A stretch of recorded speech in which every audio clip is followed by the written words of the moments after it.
As a kid growing up in the 90s, I remember one film came out and served to define that time in my childhood. It was a blockbuster epic, with amazing special effects.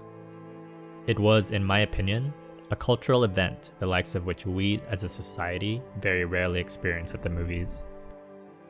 I am, of course, talking about the masterpiece that was Space Jam.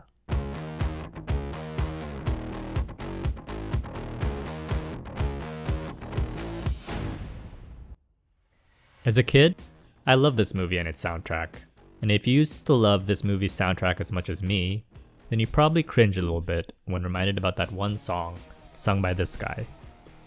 Yeah, I know, awkward. Cut to more than 20 years later, and that song still plays in my head whenever I remember that movie. A more recent example of this feeling has been my enjoyment of all things related to Harry Potter. Now, I'm hesitant to support anything related to that franchise, knowing that a portion of any money I spend could possibly make its way back to she who shall not be named. My girlfriends and I aren't going anywhere. Something similar has happened recently, with the Filipino gay YouTube series I and many others have grown to love. If you aren't into the boys love genre, or even know what the heck boys love is, you probably aren't aware of the scandal that has rocked the community.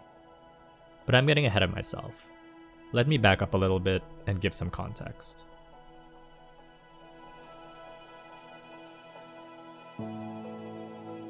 The boys love genre, or BL for short, has been slowly spreading in popularity across Asia and around the world for the past few years.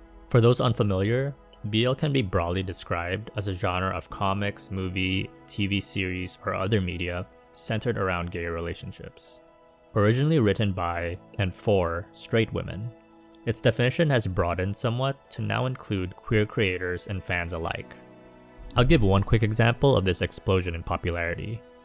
One show called Together was released on YouTube in 2020. As of me editing this video, the show has 28 million views. The Philippines wasn't immune to BL's rise in popularity, and, wanting a piece of that BL money pie, was inspired to produce and create numerous shows in the genre. Based on a quick count, in the year 2020 alone, more than 35 Filipino BL shows premiered on various platforms before the year's end. I've seen a few of them, and they range in quality from those that were, not quite my cup of tea, to shows that I would personally consider to be amazing works of art.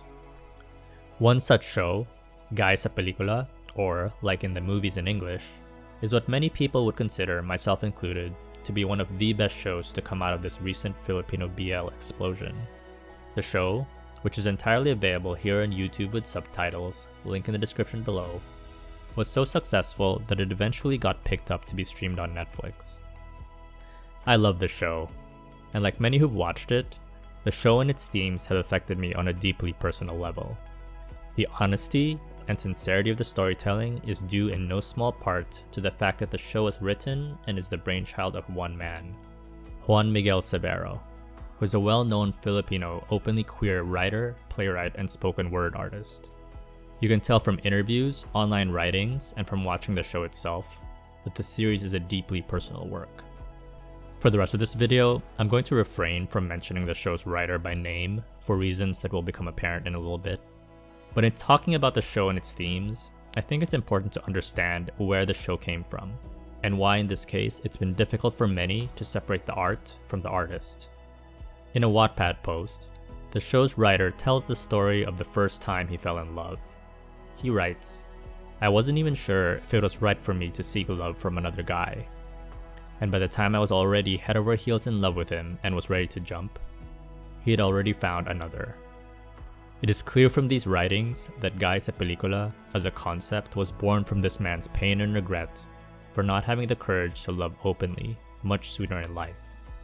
In another post, he talks about wanting to create the show as a gift to young queer people, stating, "For me, for everyone who, because of shame, lost opportunities to love and be loved. This is a love story I wish the world were kind enough to afford us when we were younger." Great themes that permeate the entirety of the series, and led to it becoming so beloved and impactful for many in the queer community.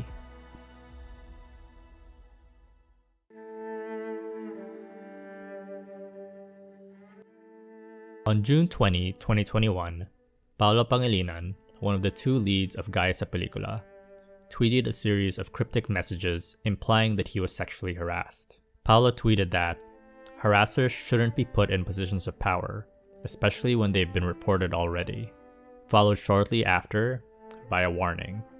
Don't come out and stay hidden, because I'm out there waiting.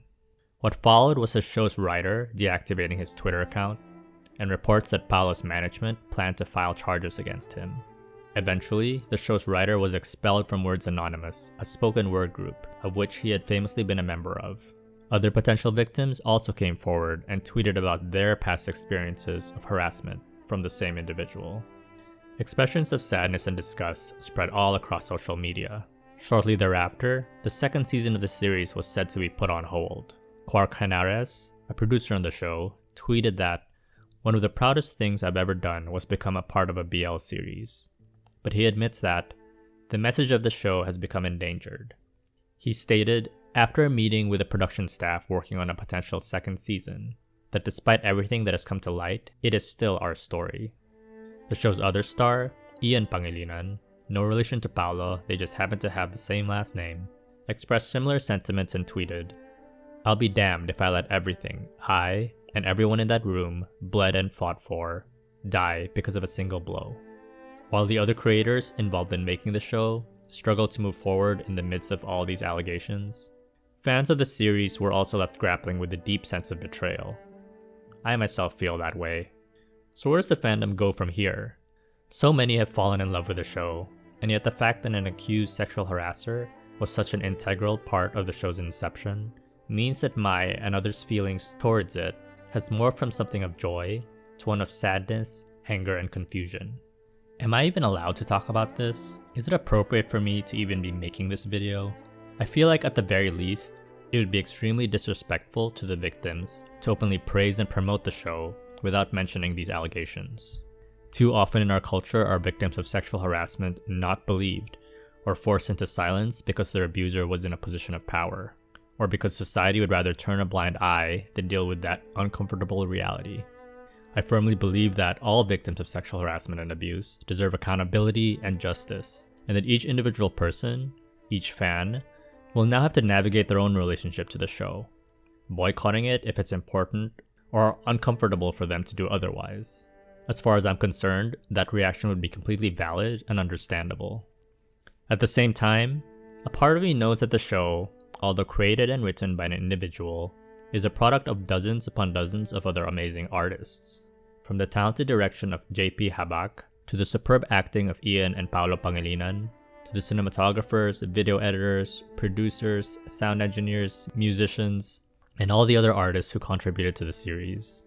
The visual art of film and television isn't a product of one individual, but is the product of an entire village of creators and artists. Do we not owe it to those other artists then to celebrate their individual contributions and the positive impact their art has made to so many people? To be honest, I'm not sure myself what the correct answer is, whether there is an appropriate level of attention to draw to the show, but for what I admit to be partly selfish reasons in trying to process what happened, I feel the need to talk about why the show means so much to me personally, and has been so deeply affecting for so many other people as well. Major spoilers for the show ahead, so feel free to stop watching if you don't want to be spoiled by the show's main plot and themes.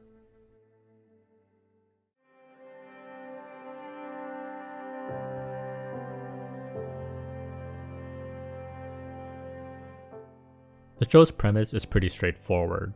Karl, a student, is staying at his uncle's apartment as a rite of passage that his family does in order for him to learn independence. After struggling to find a job and pay the rent, he meets Vlad, an openly gay guy trying to avoid being dragged home by his sister. Hi, neighbor. Some shenanigans occur, and with Vlad not wanting to return home, convinces Karl to agree to pretend to be his boyfriend in exchange for Vlad helping to pay the apartment's rent. Because it's a BL show, the two unsurprisingly grow closer and start to develop feelings towards one another. As the series progresses, we're also introduced to Judith, Vlad's overbearing but ultimately well-meaning sister. We're in a safe space. I am an ally of your community, okay? Repeat after me. I am valid. am valid. You are valid. And to Anna, Judith's friend who is taking some time away from some personal responsibilities she left at home. Are you threatened by me? What follows in the succeeding episodes is a character study in dealing with the pain of the past and learning to move forward from it. Little character moments that appear early in the show come back later and are made more meaningful due to more context. For example, towards the beginning of the series, Karl is shown to be a man caught between the expectations his parents have for him and his true passion for film. He is a neat freak and likes to keep everything tidy, a trait that initially causes friction between him and Vlad. In a future episode, we see Vlad open up a closet door, its inner contents being uncharacteristically messy and disorganized compared to the rest of the apartment. Out of this mess falls a picture of a little boy. We learn eventually that this picture is of Karl's older brother, also named Karl, who had died in a tragic accident when he was young. Karl's parents basically conceived him, named him after his dead brother, and placed all the expectations they had of his now dead brother onto him.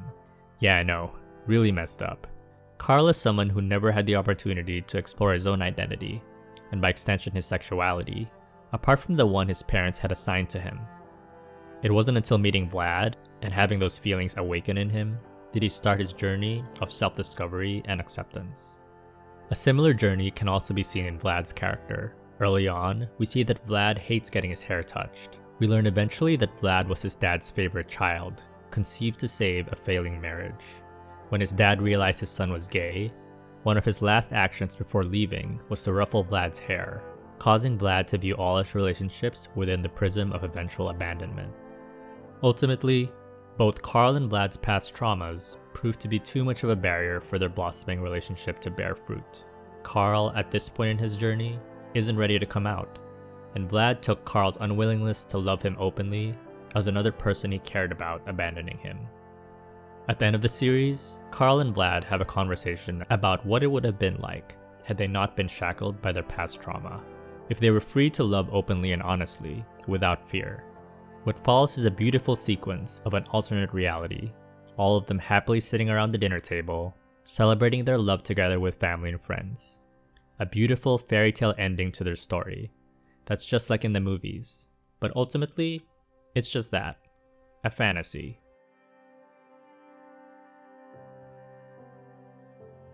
To me, the best kind of art has a way of getting under your skin, of shining a light on the human condition and its truths that make us reflect on ourselves, our past, our present, and our future. Gaya Pelikula was one such show for me, and I can go on and talk about the great music, the great acting, how it uses allegories and ghost stories to talk about themes of identity and personal rebirth. But ultimately, I think the reason the show was so impactful for me and for so many other people is because for the first time, I saw parts of myself and my story reflected on screen in a way I had never seen before. I recognized the fear in Karl in wondering how other people would treat him now that his secret was suddenly out. I recognized the pain in Vlad in wanting to run away and reject intimacy, instead of risking further abandonment. And finally, I recognized in Karl's conversation with Vlad at the end of the series, I too have wondered what it would have been like to live in a world where fear and prejudice wasn't a part of my past. What if instead, from the start, I had been in charge of writing my own story?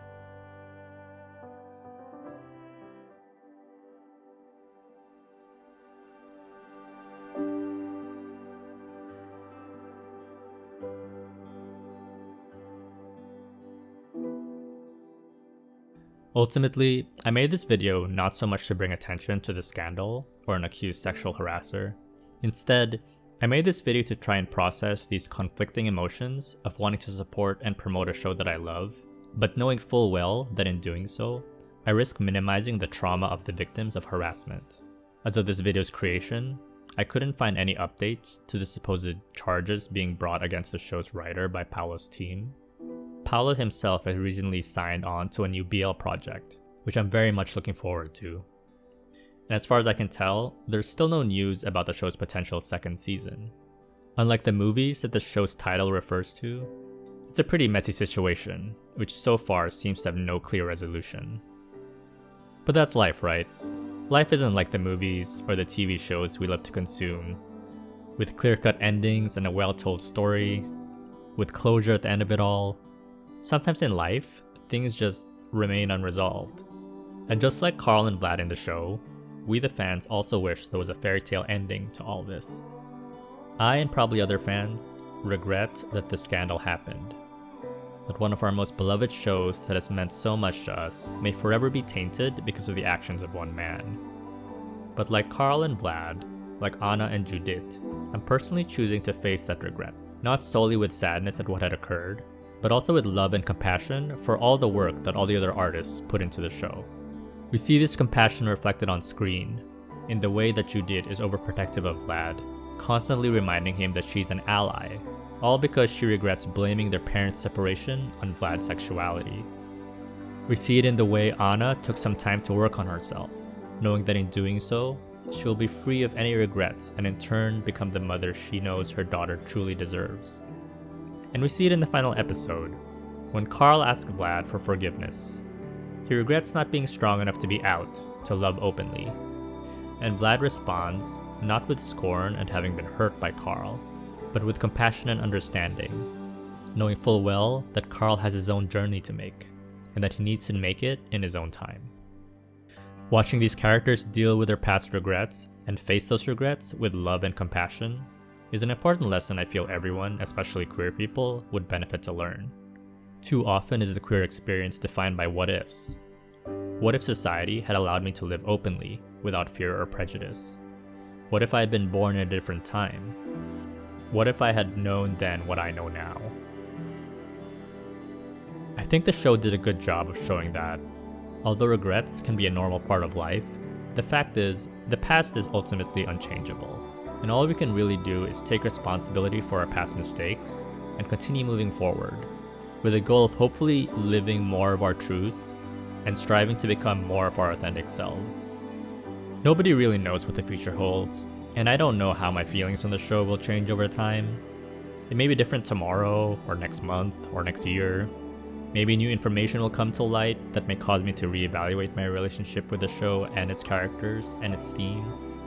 But no matter what happens, I take comfort in knowing that all of us who love the show and were deeply affected by it will always be able to look back with fond memories and cherish that time we spent together in Karl's small apartment, sitting on the couch, watching something truly special unfold.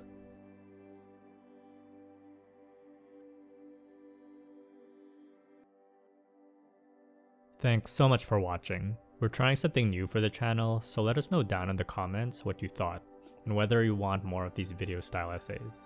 If you'd like to be a part of this YouTube journey with us, consider giving this video a like and hit the subscribe button, and we'll see you all in the next video.